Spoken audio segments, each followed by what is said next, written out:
তার রাক্ষসপুরীতে রাজকন্যার খাবারের অভাব পড়েছে নাকি? আমাকে কিছু বলছেন? বোঝেননি তো? আপনাকে একটা ডেমো দেখাই, কি বলেন? পাগল নাকি আপনি?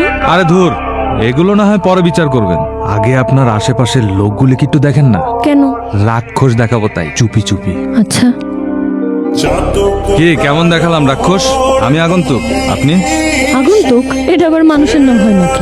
হয় মিস, হয়, শুধু একটু ভাবতে হয়। ওকে, তাহলে আমি বাসন্তী। বাসন্তী? বাসন্তী, তুমি কুত্তকে সামনে মাত নাচ। ওপারে ভালো থাকবেন গুরু। তা কি করা হয় আপনার? এই তেমন কিছু না, একটু মানুষের মন নিয়ে গবেষণা করি। বিশাল ব্যাপার, মনোবিজ্ঞানী বলে কথা। ছোট, নাস্তা কি আজকে আর দিবি না? আর আপনি?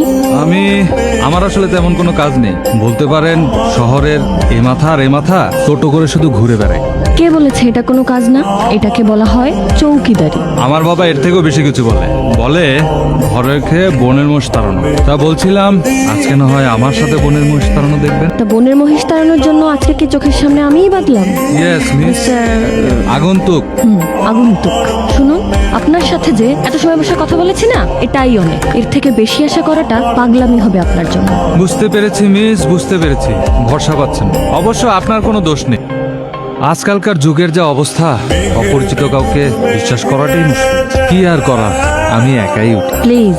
ওকে মিস বাসন্তী, জানেন তো কবিগুরু একটা কথা বলেছিলেন, যদি তোর ডাক শুনে কেউ না আসে তবে একলা চলো রে, একলা চলো, একলা চলো, একলা চলো, একলা চলো রে।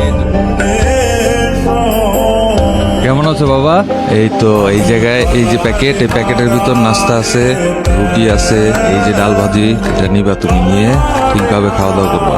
তোমার স্কুলে কিছু লাগলে পরে ভাইয়া আবার যখন আসবো তখন আবার বলবা, ভাইয়ার ব্যবস্থা করে দেবো, ঠিক আছে?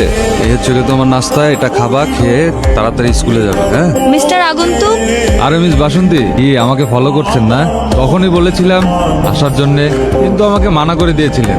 এখন তো ঠিকই আসলেন। আসলে আপনি যেরকমটা ভাবছেন সেরকম মোটেই না। তাহলে? আসলে প্রথমে আপনাকে ফিরিয়ে দেওয়ার পরে ভাবলাম আপনি মানুষটা ততটাও খারাপ না। যাক বাবা, এই প্রথম কেউ আমাকে বুঝলো। এই যে এদেরকে কি অনেকদিন ধরে দেখাশোনা করা হয়? এমন কিছুই না, এখন আর আগের মতন সময় করতে পারি না। সপ্তাহে একদিন আসি, তখন আর কি একটু দেখাশোনা করি। তবে জানেন কি, ইট পাথরের এই শহরটাও জানে রাস্তায় পড়ে থাকে মানুষগুলো কি কষ্ট।